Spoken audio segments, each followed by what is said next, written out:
Hi, my name is Guillermo David Berger, and I will be talking about injuries today.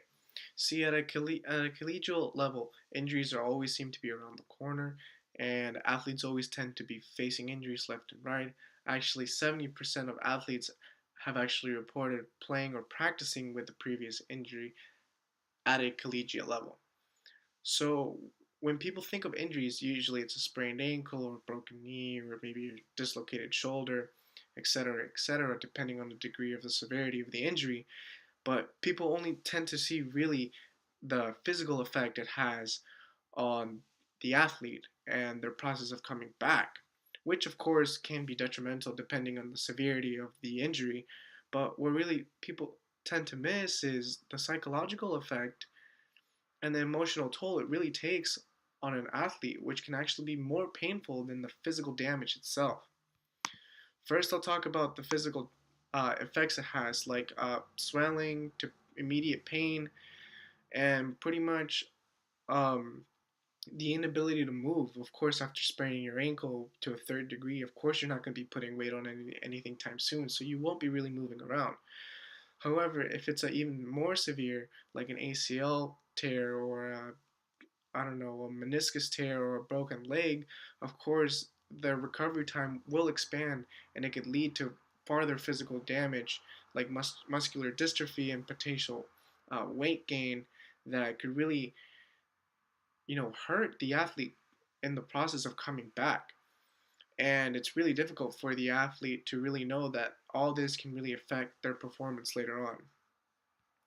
Next, what I really want to get to is the psychological effect that it really has on an athlete. See, once you get injured for an athlete, it's possibly the worst thing that could really happen because you start to think that your body has failed you immediately after you injure yourself. Of course, why would an athlete injure themselves if their body's meant to be able to do this, and this? I mean, that's what they've dedicated their whole life for, and then boom, they get injured left and right, and then now you're asking your body, why did you fail me now?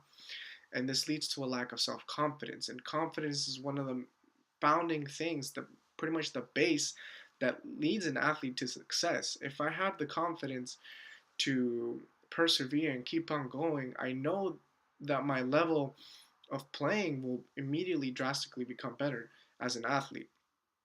And there's also a loss of identity, and I don't know who I am since I've been dedicating my life to this sport my whole life. And and there's also stress, which is one of the main biggest issues that an athlete can possibly carry on their shoulder at this specific amount of time. But first, I'll dive into identity, which is really the sense of loss. See, if an athlete at a collegiate level or an even Olympic level have put in their whole life to this routine, to this sacrifice, to this daily cycle of practicing and sweating and eating right and then sleeping and over repetitiveness, it's really all they know. It's really who they are. It's who they show to people who they really are. It's a way of introducing themselves to other people. They'll be saying, my name is so and so and I am a soccer player at D1 school. Nice to meet you. I'm a center forward or I'm a running back for D1 school, D2 school, and this is what I do best. This is who I am. And this is also who their social group is. This is who their second, in other words, their second family is. And after not being able to play, not being able to be a starter, for example, and being on the bench, you no longer feel like yourself. You feel like you are completely another person, and this really has an effect on your emotional toll. And really, you don't feel like you're in the right place, and it's not an easy transition either from becoming a starter to a bench and trying to move back up the way up the pyramid ladder again.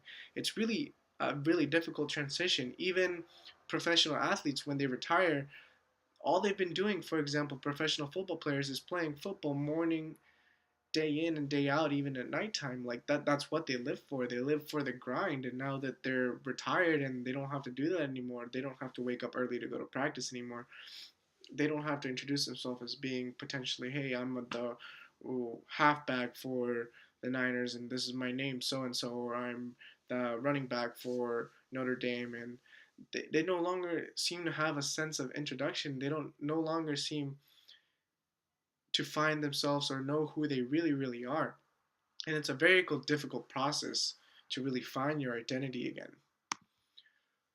Moreover, this also leads to a lack of self confidence and a loss of self esteem. And really, confidence is what makes the athlete an athlete. Really, if you have the confidence to go out there and win and practice every day and know that you're going to do a great job by using the common techniques of imagery that really boost your self confidence, well, then you're going to do a great job. But if you start to lose that confidence, especially after an injury, well, then it's really difficult to do all this. And the thought, even it leads to the thoughts of returning to a sport to reside, and maybe you never even come back to the sport, and it's really difficult for the athlete. And this lack of self confidence really leads to stress and anxiety. And stress and anxiety is really the last thing you want as an athlete. It's really difficult to do this and have this because usually, due to the lack of confidence, you have this stress and anxiety on your shoulders that you're always going to be carrying around until you're back at the level that you were before. And this can have an impact also on your social life. And because you're stressed out and anxious all the time, you may not get along well with your parents, your family, your girlfriend, your wife, or whoever really is around you. You may be recited to be alone, and this can lead just to a mental state of depression, and you really do not want to be there, and no athlete should ever be there. And it's really what people really are missing when athletes are really going through the injuries and recovering phase themselves.